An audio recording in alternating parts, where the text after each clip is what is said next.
बिस्मिल्लाहिर्रहमानिर्रहीम। अस्सलाम वालेकुम। मैं आपके लिए एक और वजीफ़ा लेकर आई हूँ।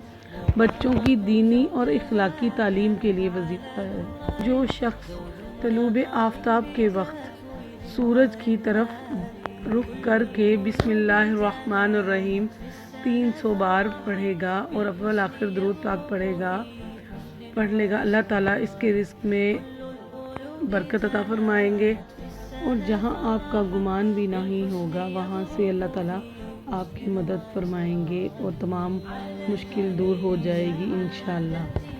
अगर बिस्मिल्लाहिर्रहमानिर्रहीम 786 बार अव्वल आखिर एक मरतबा दुरूद पाक पढ़ कर पानी पर दम करके पी लें, इंशाअल्लाह इस अमल से बच्चा का हाफ़ज़ा मज़बूत हो जाएगा और पढ़ाई में भी तेज़ हो जाएगा इंशाअल्लाह।